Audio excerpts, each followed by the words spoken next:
Namaskar. Welcome to another episode of Editorial. 22 people were injured and 54 people were apprehended in the Ram Navami festival, Ram Navami procession yesterday. This is one incident. The second incident that I'm going to talk to you about is hate speech is happening because state is important. State is important, says Supreme Court. This is another incident. But what does all of this mean? Let's get right into the show. Let's find out. Okay, I'm going to talk about two incidents. One incident happened yesterday during Ram Navami procession, and this incident happened in a lot of states, not just one state, including Maharashtra. 22 people were injured and 54 apprehended because of clashes, like I said, across a lot of states in our country during the Ram Navami procession yesterday. In fact, in Maharashtra, clashes were reported in Chhatrapati Sambhaji Nagar, where a mob hurled stones and bottles filled with petrol at a temple.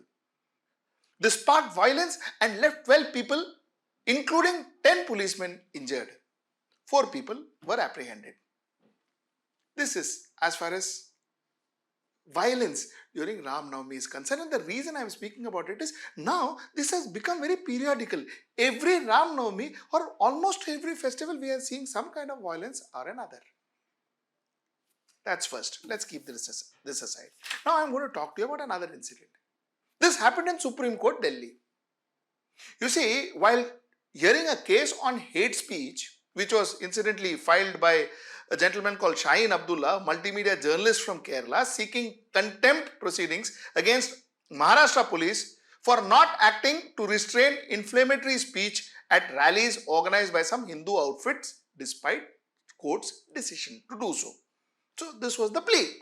So when hearing this plea, Justice K.M. Joseph said that hate speech is happening because the state is impotent.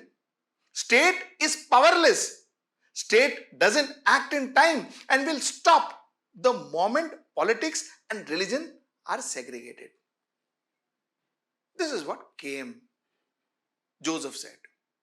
Now, his co-judge, it was a 2-member bench, so the second member of the bench, that is Justice B.V. Nagaratna, she too said that why do we have a state at all when all this is happening? So, somewhere down the line, 2 incidents. Incident where now, like I told you, festival violence seems to be going hand in hand, and a second incident where the Supreme Court says that a state kuch kyun nahi kar raha hai? Why is the state not doing anything?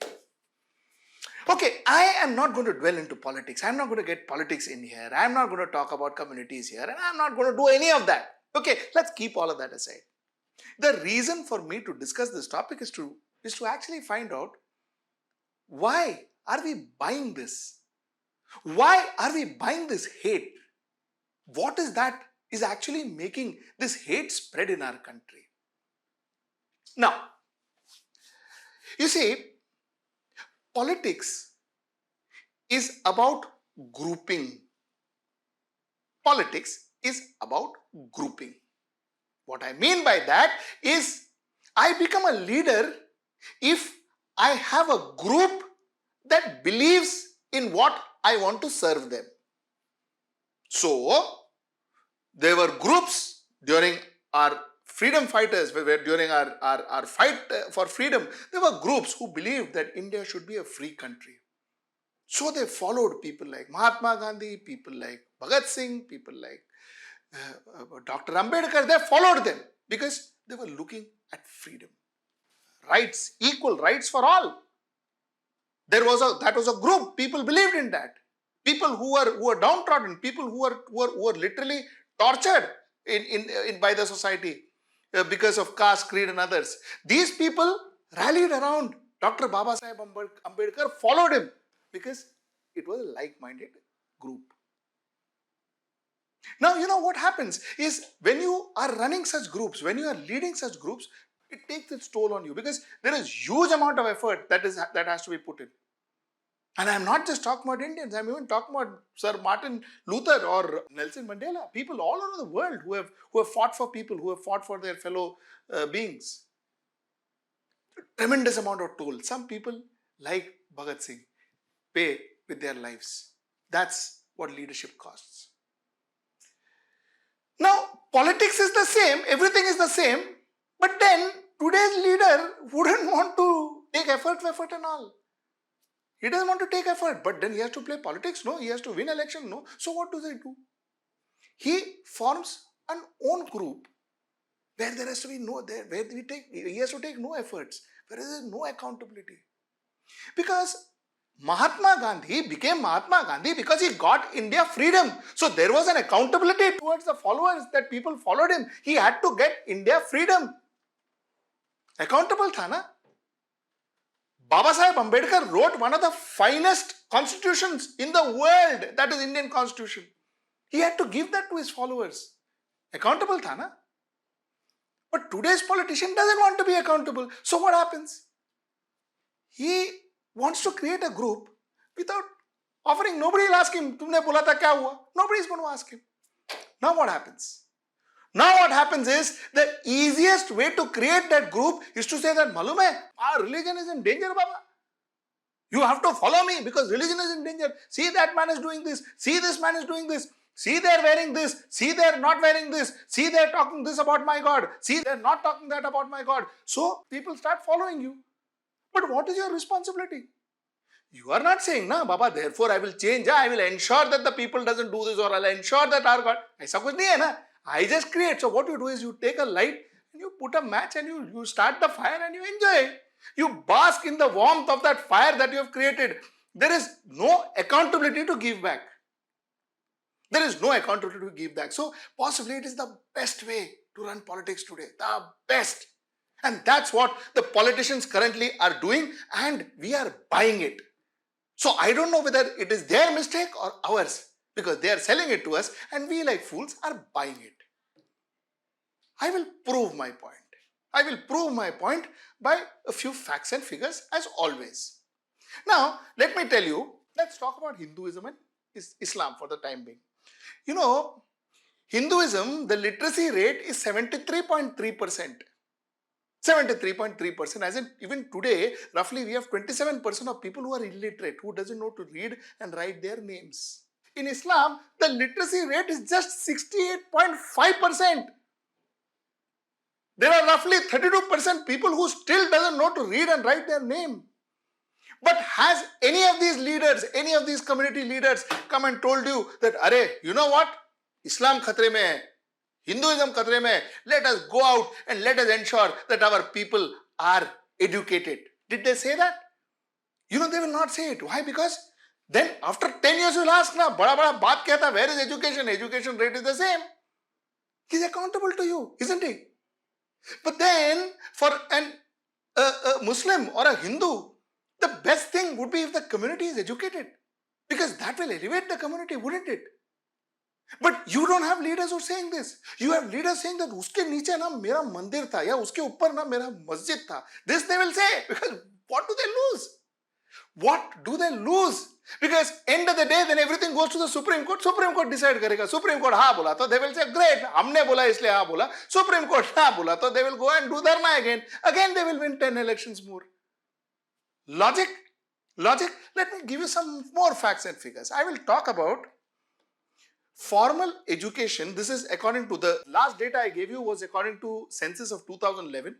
This data is according to a Pew Research of 2016, but nothing much has changed, believe me you. Formal education is especially low amongst Hindu women who have 4.2 years of schooling on an average, compared to a Hindu man who has 6.9 years of average schooling.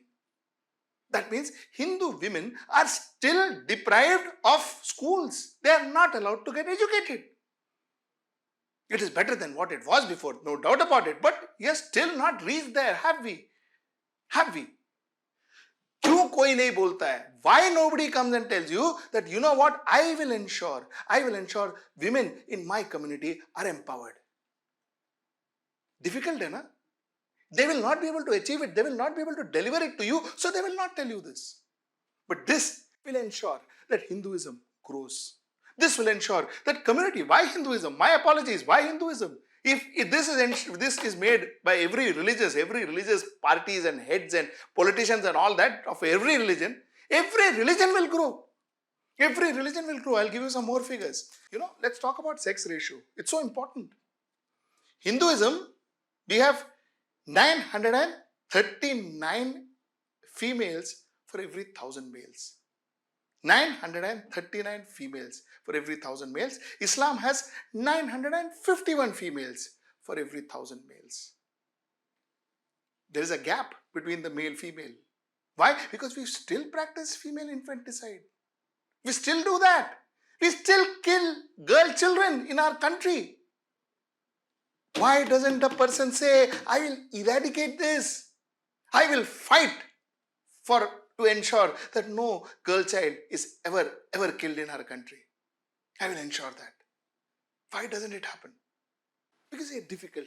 Because you can't be, you will be made accountable. Let me give you some more figures. Do you know 84% of the 12 million married children under the age of 10 are Hindus? Girl child marriages. Why are there no leaders who says, I will dedicate my life to stop it? Because you are saving so many children.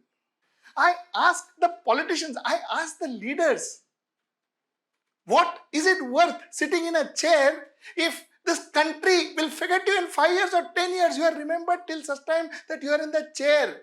After you go from the chair, people won't even recognize your name. What is it worth?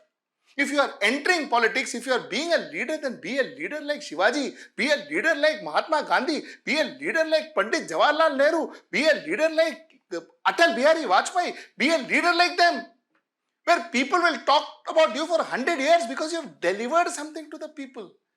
You have delivered something real to the people. We still talk about, a lot of people still talk about the IIMs and the IITs that was made by Pandit Jawaharlal Nehru, don't we? Don't we?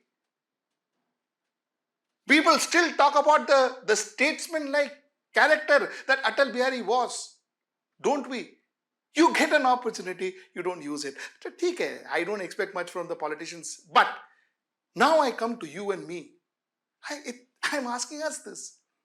Why do we see this? We know that we need to create communal harmony in this country for this country to grow. You and I know it. You and I know it that creating a harmonious country, creating an harmonious environment is advantageous for your children and mine. For our future generation, that's what we need to create. You and I know that harmony is what will make us big Vishwaguru in the world. It is harmony that will make us not, if you fight and if you have communal violence, that is not what makes you great. Harmony makes you that. And we know that these are the real issues that our community is facing, whichever community you belong to. These are the real issues: education, health, women empowerment. These are the real issues that we are facing. But why are we getting guided by absolutely irrelevant issues? You give education to your community, you give good health to your community, you ensure that your women are empowered, your community is going to shine like a star. There is nobody needs to save the community, then your community will shine like a star. Think about this. Think about this, because you see, this hate speech, this violence will not stop till such time that you and I want it to stop. And if it continues, we are equally responsible for this as much as a political party is. That is all I wanted to say. Till I see you next time, Namaskar.